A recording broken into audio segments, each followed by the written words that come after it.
먼저 보는 2019년 경제 전망. 프롤로그. 대상은 다르지만 대답은 다르지 않습니다. 요즘 어떠세요? 라는 질문에 취업을 준비하는 청년들도, 살림을 도맡아 하는 주부님들도, 가게를 운영하시는 사장님들도, 봉급을 받는 직장인들도 모두 같은 대답을 주셨습니다. 어렵습니다. 같은 대답에 이어 같은 질문이 이어집니다. 앞으로 경제가 어떨까요? 취업 준비, 살림살이, 가게 운영, 회사 일에 지친 우리들은 앞으로 경제와 산업이 어떻게 흘러갈지에 대한 불안과 여러 가지 질문들을 안고 살아가지만 그 답을 찾는 과정에는 어려움이 따릅니다. 본서는 2019년 경제를 향한 여러분의 물음표를 느낌표로 바꿔드릴 수 있는 내용을 담고자 했습니다. 2018년에 출간된 저서 경제 읽어주는 남자에서 저는 이런 말씀을 드렸습니다. 경제를 모르고 투자하는 것은 눈을 감고 운전하는 것과 같다. 2019년도 마찬가지입니다. 경제 지식은 해를 거듭할수록 더욱더 중요해지고 있습니다. 가게를 돌보거나 경영을 하거나 정책의 의사결정에 앞서 경제와 산업의 전개 과정을 전망하는 일이 반드시 선행되어야 합니다. 2018년 한 해 저는 앞으로 경제가 어떨까요? 라는 질문을 갖고 살아가는 여러분들의 궁금증에 답을 드리고자 2권의 책을 집필했습니다. 경제 읽어주는 남자가 경알못, 경제 알지 못하는 사람을 위한 책이었다면 본서 한 권으로 보는 2019년 경제 전망은 미래 경제에 대한 전망을 통해 나아갈 방향을 설정할 수 있도록 구체적인 인사이트를 제시합니다. 2019년 경제 전망에서 제가 꼽은 핵심 키워드는 결정점입니다. 세계 경제는 막다른 골목에 다다랐고 한국 경제도 그렇습니다. 때문에 올해가 가계, 기업, 정부의 중대한 의사결정이 필요한 순간임을 강조하고자 합니다. 2019년 세계 경제는 미중 무역 분쟁, 신흥국 불안 등 온통 불확실성으로 가득 차 있고 국내 경제는 저성장세가 고착화되고 있습니다. 우리는 우리 삶에 결정적으로 작용할 2019년의 경제가 어떻게 그려질지 충분히 이해해야 합니다. 그리고 준비해야만 합니다. 이 책에는 2019년에 펼쳐질 19가지 경제 이슈들이 담겨 있습니다. 세계 경제의 주요 이슈 6가지, 한국 경제 주요 이슈 7가지, 그리고 산업 기술 관점에서 본 경제 이슈 6가지를 그려놓았습니다. 이러한 이슈들은 지금 당장 우리 사회와 개인의 삶에 영향을 줄 수 있을 만큼 직면해 있습니다. 책의 후반부에는 2019년 한국 경제가 어떻게 전개될 것인지에 대한 전망과 여러분들이 어떻게 준비해야 하는지에 대한 효과적인 제안을 담았습니다.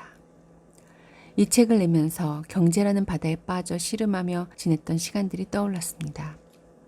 민간 및 국책 연구기관들에서 진행한 경제 산업 연구 경험들이 본서를 읽게 해주었습니다. 10여 년 동안 연구기관에 소속되어 경제를 전망해왔지만 경제 전망 보고서들은 주로 연구자들의 언어로 쓰여졌고 연구자들만의 대화에서 멈춰왔음을 시인합니다. 지금까지 경제 전망은 대중 여러분들에게 다소 멀게 느껴졌을 것입니다. 이 책에선 연구자들만의 언어가 아닌 많은 분들이 이해하실 수 있는 쉬운 언어로 주요 경제 현안을 짚어드립니다. 경제 읽어주는 남자 김광석은 매년 경제 전망 도서를 발간할 계획입니다. 본서는 그 첫 도서입니다. 여러분들께서 갖고 계신 앞으로 경제가 어떨까요? 라는 질문에 더욱 가까이 다가가 답해 드리겠습니다. 2019년 주요 경제 이슈의 선정, 결정점이 될 2019년 경제. 우리는 살면서 다양한 역사적 결정점을 만나곤 한다. 밥을 먹을지 라면을 먹을지 고르는 일부터 버스를 탈지 지하철을 탈지를 선택하는 등의 사소한 결정점들도 많다. 가끔은 대학을 선택하거나 배우자를 선택하는 등의 평생을 좌지우지하는 중요한 결정점도 있다. 경제적으로는 내 집 마련을 하거나 어떤 업종에 창업을 할지 등과 같은 중요한 결정점들이 상당히 존재한다. 이러한 역사적 결정점들은 나의 삶을 결정짓는 중대한 순간들이다. 이 순간의 선택이 얼마나 중요한지는 애써 설명할 필요가 없을 정도다. 2019년 세계 경제는 역사적으로 결정점에 해당한다. IMF 등의 주요 경제기구 및 경제연구기관들은 2019년 세계 경제와 한국 경제가 상당히 고전하는 시점으로 보고 있다. 2017년, 2018년까지는 회복세가 어느 정도 유지되었다고 한다면 2019년에는 한계에 다다른 상황으로 내다보고 있다. 2019년 경제에는 다양한 위협 요인과 기회 요인들이 존재할 것이다. 가계, 기업, 정부는 위협 요인을 어떻게 극복하고 기회 요인을 얼마나 잘 활용할 것인지에 대한 다른 여건에 놓일 것이다. 2019년 경제를 먼저 들여다보라. 앞으로 펼쳐질 경제적 여건들을 면밀히 보지 않고 예산 계획을 수립하거나 경제 정책들을 입안하는 정부는 잘못된 정책 의사 결정을 제시할 수 있다. 이는 다시 기업과 가계를 혼란에 처하게 만들 수 있다. 2019년 경제를 먼저 들여다보는 충분한 노력이 요구된다. 기업들은 다양한 경제적 환경에 둘러싸여 있다. 그러나 그 환경은 너무도 빨리 변화한다. 기업도 변화의 속도를 높여야 한다. 2019년 경제를 먼저 들여다보고 그 경제적 환경 변화에 맞게 변화해야 한다. 앞에 놓여있는 경제적 환경 변화를 모르고 경영하는 일은 구덩이를 무시하고 걷는 것과 같다. 어떤 신흥국들이 위기 상황에 놓여 있는지, 미중 무역 분쟁의 전개 과정에 어떻게 대처해야 하는지, 금리, 환율, 유가의 방향이 어떻게 전개되는지 등 중대한 경제적 환경 변화를 면밀히 고찰해야 한다. 그렇다면 한국의 가계 상황은 어떠한가? 수년 전부터 재테크 열풍이 불기 시작했다. 열심히 일해도 부자가 될 수 없다는 것을 깨닫게 된 것이다. 즉 소득의 증가 속도가 자산 가치의 상승 속도에 못 미친다는 것을 이해한 사람들의 관심이 재테크로 향했다고 볼 수 있다. 주식, 펀드, 부동산, 달러, 엔화, 금 등 투자에 대한 관심은 많지만 어떻게 투자를 시작해야 하는지 고민이 가득한 상황이다. 이런 상황에 맞는 조언이 하나 있다. 본 저자의 기출간 도서 경제 읽어주는 남자에서 언급했던 말이기도 하다. 경제를 모르고 투자하는 것은 눈을 감고 운전하는 것과 같다. 일반적으로 위험과 수익성은 두 마리 토끼와 같다. 수익성이 높은 투자 대상은 위험이 높고 안전이 전제된 투자 대상은 수익성이 낮다. 그렇다면 수익성을 높이면서 안전한 선택을 할 수 있을까? 알미 있다면 가능하다. 즉 미래 경제에 대한 이해가 전제된다면 수익성 높은 투자를 비교적 안전하게 할 수 있는 것이다. 현명한 투자, 안전한 가계 운영을 위해서는 반드시 눈을 뜨고 운전해야 한다. 2019년 19대 경제 이슈. 2019년의 주요한 경제적 이슈는 세계 경제, 한국 경제, 산업 기술적 관점에서 고루 도출되었다. 역사적인 결정점이 될 2019년에 펼쳐질 19가지 경제 이슈들은 정부의 정책 의사결정, 기업의 경영 의사결정, 가계의 투자 의사결정에 중대한 영향을 미칠 것이다. 세계 경제의 주요 이슈들은 다음과 같이 6가지로 선정하였다. 우선 미국 경제가 나홀로 호황을 지속할 것이다. 이에 따라 미국은 기준금리 인상을 지속할 의지를 보이고 있다. 미국을 시작으로 주요 선진국들이 기준금리를 인상하는 등 긴축 정책을 도입할 전망이다. 한편 미중 무역 분쟁이 격화될 것인지 아니면 적당한 시점에서 와해될 것인지는 세계 경제가 주목하는 중대 이슈가 될 것이다. 2019년 3월에는 브렉시트가 이행되고 정치 경제적 이유로 유럽의 결속력이 약화될 것으로 보인다. 중국은 2019년 들어 성장세가 크게 하락하면서 다소 사그라졌던 그림자 금융 등의 불안 요인들이 다시 이슈화될 전망이다. 선진국들의 기준금리 인상 등의 긴축 정책의 도입에도 경기 부양이 시급한 몇몇 신흥국들은 미국과의 정치적 갈등으로 통화 가치가 떨어지고 자본 유출이 일어날 것으로 전망된다. 한국의 가장 큰 경제 이슈는 구조적 장기 침체로 꼽힌다. 저성장, 저출산, 생산 가능 인구 감소, 성장 잠재력 둔화 등의 이슈들이 2019년 한 해 중대하게 논의될 것으로 보인다. 두 번째는 한국 경제를 칭하는 다른 이름, 고용 없는 경제다. 특히 청년 고용은 2018년에도 아시아 외환 위기 이후 최악의 문제로 지목되어 왔는데 2019년에도 쉽게 풀리지 않는 숙제가 될 전망이다. 세 번째, 정부는 예산을 크게 확대 편성했지만 복지 분야의 지출을 중심으로 해서 성장에 기여하는 부분이 미미할 전망이다. 네 번째, 1인 가구가 국내 가구 구조의 절대적인 비중을 차지하면서 상당한 경제적 기회를 제공할 것으로 보인다. 다섯 번째, 정부의 강도 높은 부동산 정책 후속 대책들로 역전세난 가능성이 증폭되고 있다. 여섯 번째, 처벌 규정이 유예되었던 주 52시간 근무제가 2019년 본격화되고 2020년부터 적용될 중소기업들의 준비가 상당한 경제적 이슈로 자리매김할 것으로 보인다. 일곱 번째, 저물가 현상이 지속됨에도 서민들이 체감하는 물가는 고공행진하는 지표와 다르게 느껴지는 괴리 현상이 짙어질 전망이다. 산업 기술적 이슈들은 기업 경영 및 가계 투자에 직접적인 영향을 미친다. 2019년 대표적인 산업 기술적 이슈는 디지털 트랜스포메이션이다. 4차 산업혁명의 기반 기술들이 다양한 산업에 걸쳐 확대 적용되면서 아날로그식 상품과 서비스가 디지털 기반의 서비스로 대전환되는 현상이 두드러지게 나타날 전망이다. 두 번째로 규제 완화의 속도가 가속화되면서 신산업들이 등장하지만 기존 산업들과의 갈등이 지속될 것으로 예상된다. 세 번째, 지역적인 범위에서는 스마트 시티, 주거 공간에서는 스마트 홈, 삶과 밀착된 영역에서는 스마트 가전까지 스마트화가 빠른 속도로 진전될 전망이다. 네 번째, 2018년 하반기 BTS 방탄소년단의 유엔 연설을 계기로 2019년에는 한류와 콘텐츠 산업에 대한 투자가 더욱 집중될 전망이다. 다섯 번째, 2018년에는 고령 인구가 전체 인구의 8% 이상인 고령화 사회에서 14% 이상인 고령 사회로 전환되었다. 주요 소비층의 구조가 전환됨에 따라 2019년에는 이를 기회로 인식한 기업들을 중심으로 시니어 비즈니스에 대한 기회를 모색하는 일이 상당한 이슈로 부상할 전망이다. 마지막으로 북한이 비핵화를 적극적으로 이행함에 따라 남북 정상회담 및 북미 정상회담이 추가적으로 개최되고 실무 회담들이 이어지면서 남북 경협에 대한 기대와 관심이 증폭될 전망이다. 다만 한국을 포함한 주변국들의 북한의 비핵화 의지에 대한 불신이 해소되지는 않을 것으로 보인다. 파트 1. 2019년 세계 경제의 주요 이슈. 챕터 1. 나홀로 으르렁대는 사자 미국. 대개 사자를 동물의 왕이라고 한다. 말 그대로 라이언 킹인 것이다. 8cm에 달하는 긴 송곳니와 강한 턱과 다리를 가지고 있어서 웬만한 동물은 발로 때려서 즉사시킨다. 그뿐만 아니라 나무를 뛰어 올라갈 수도 있고 단거리를 최고 80km까지 달릴 수 있다.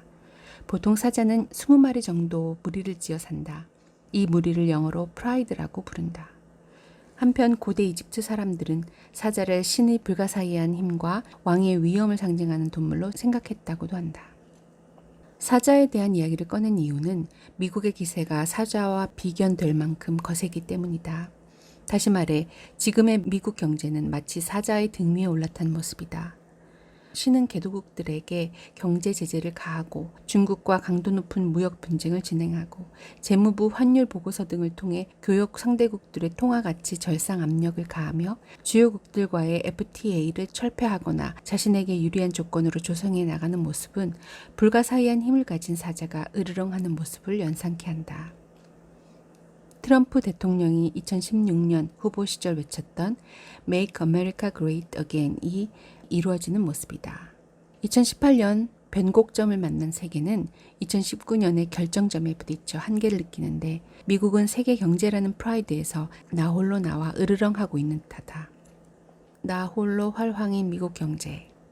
미국 경제는 견고한 성장 기조를 보이고 있다. 미국 실업률은 글로벌 금융위기 직후 2009년 약 10.1%에 달했으나 2018년 9월 3.7%까지 하락했다. 미국의 실업률은 자연 실업률에 근접했다. 자연 실업률은 경제 활동 인구가 이직과 구직을 시도하는 과정에서 자연스럽게 발생하는 실업 수준을 의미한다. 즉, 완전 고용 수준에 달했다고 평가할 수 있다. 미국의 경제 성장률은 2016년 1.5%를 기록한 이후 2017년과 2018년 각각 2.3%, 2.9%로 상승할 것이라고 국제통화기금은 전망했다. 최근 발표된 2018년 2분기 경제 성장률이 전기 대비 연율 4%대를 기록하면서 4년 만에 최고치를 달성했다. 2018년 9월 FOMC 미국 연방공개시장위원회는 2018년 경제 성장률이 3.1%에 달할 것으로 전망하기도 했다. 2019년에도 경제의 견고한 회복세가 지속될 것으로 내다본다. 미국 경제 얼마나 호황인가? 미국 경제가 얼마나 호황인지를 들여다보자. 먼저 소비자 신뢰지수는 민간 경제조사기관인 컨퍼런스 보드에서 발표하는 월간 지표로 현재 경제 상황에 대한 소비자들의 평가지수다.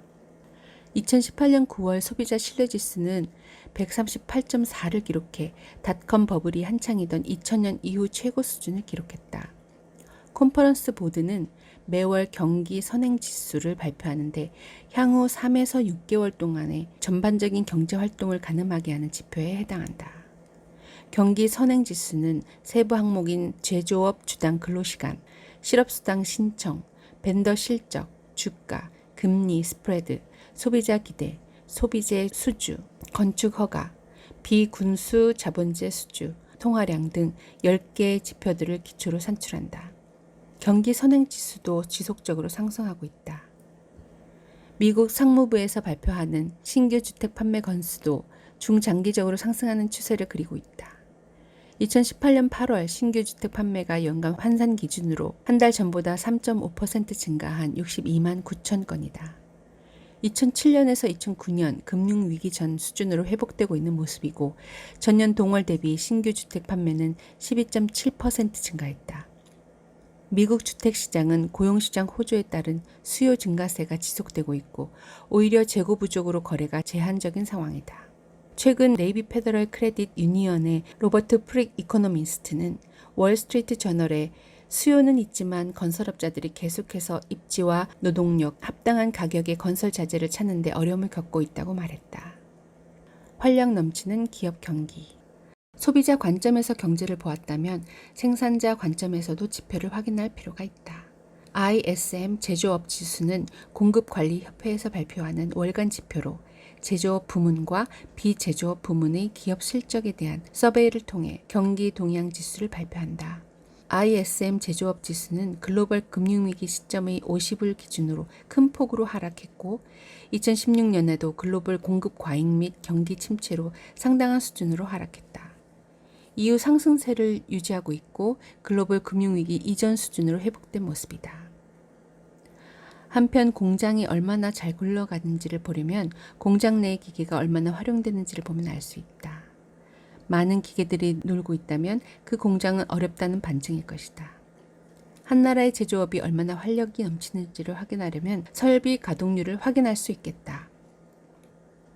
미국 연방준비제도가 매월 발표하는 지표로 공장, 탄광, 공공재 시설의 월간 생산량을 노동자가 일상적인 노동 시간에 따라 기존의 설비를 이용하면서 만들 수 있는 최대 생산량으로 나누어 측정한다.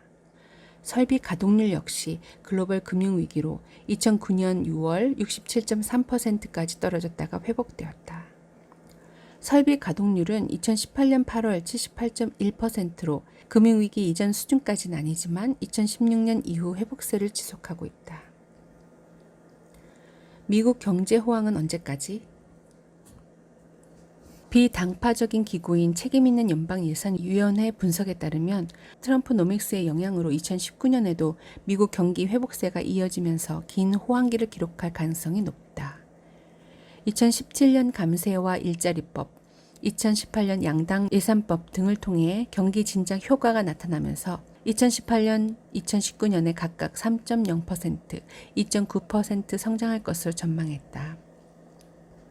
한편 무역 전쟁 장기화, 재정 적자 및 부채 확대 등에 따른 리스크 요인들도 상존한다.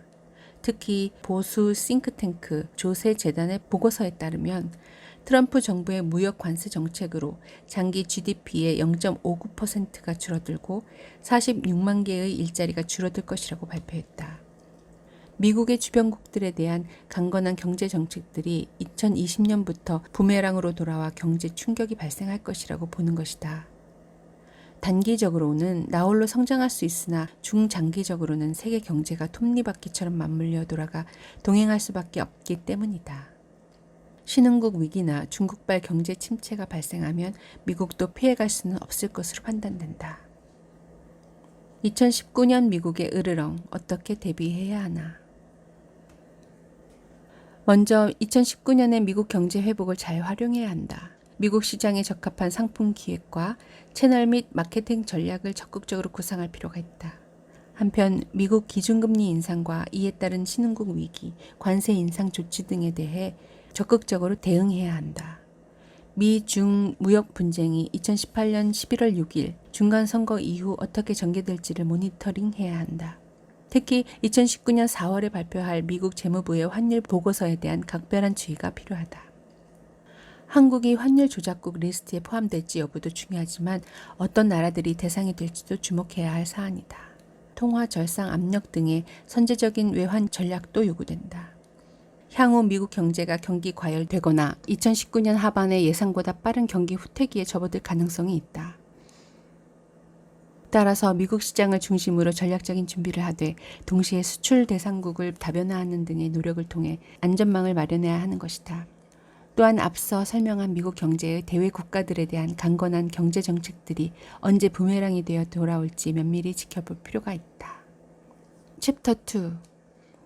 미국 기준금리 인상과 긴축의 시대로의 전환. 확장의 시대가 가고 긴축의 시대가 왔다. 경기 불황을 타개하기 위해 경기 부양에 집중되었던 시대가 종식되고 기준금리를 다시 정상화하는 긴축의 시대가 도래한 것이다.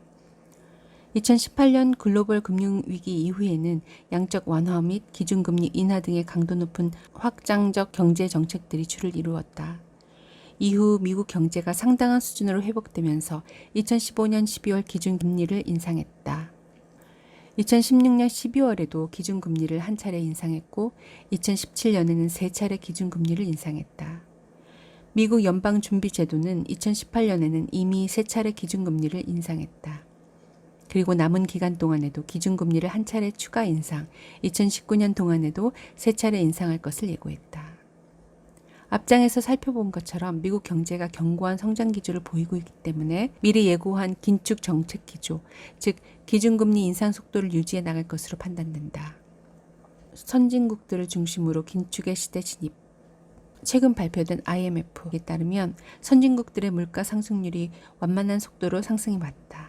소비자 물가 상승률뿐만 아니라 근원 물가 상승률도 상승해 왔다.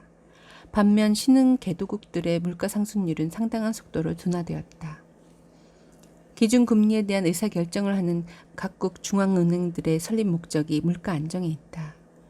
경제학의 가장 기초적인 명제, 금리가 상승하면 물가는 하락하고 금리가 하락하면 물가는 상승한다. 각국은 경제 여건을 고려해 적정 물가라는 관역을 정해놓고 기준금리를 인상, 인하 혹은 동결하는 결정을 통해 관역의 화살을 맞추기 위해 노력하고 있다. 기준금리에 관한 의사결정에서 상당히 많은 지표들을 활용해 다양한 여건들을 고려해 판단하겠지만 그중 가장 중대하게 고려하는 요소는 물가다. 결국 물가가 상승하고 있는 선진국의 경우 기준금리를 인상할 여지가 있다. 미국의 기준금리 인상 속도에 대한 IMF의 기대치를 보라.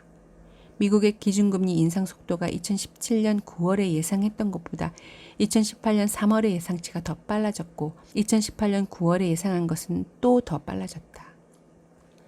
IMF는 미국뿐만 아니라 유로존과 영국도 완만한 속도로 기준금리를 인상할 것으로 전망한다. 미국뿐만 아니라 유럽과 일본을 비롯한 세계 주요국들이 기준금리를 인상하는 등 통화정책을 긴축적인 기조로 전환해 오고 있다. 미국의 금리가 상승하기 시작하면 미국을 제외한 주요국들과 금리차가 좁혀지거나 역전 현상이 나타나면서 외국인 투자 자금이 회수될 수 있다. 이러한 외국인 투자 자금 유출을 우려하는 국가들은 미국의 기준금리 인상 속도를 예의주시하면서 함께 인상해 나가고 있다. 한국도 저금리 기조를 유지하다가 2017년 11월 30일 1.25%에서 1.5%로 기준금리를 인상한 바 있고 시장에서는 2018년 11월에도 추가 기준금리 인상을 진행할 것으로 보고 있다. 신흥국 자본 유출 우려 고조. 금리는 돈의 가치다. 선진국 금리가 상승한다는 것은 선진국 돈의 가치가 상승한다는 뜻이다.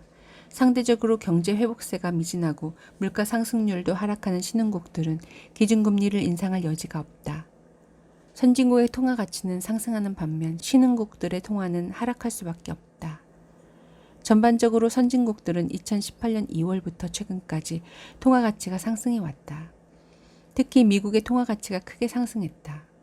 한편 신흥국들의 통화 가치는 대부분 크게 하락했다.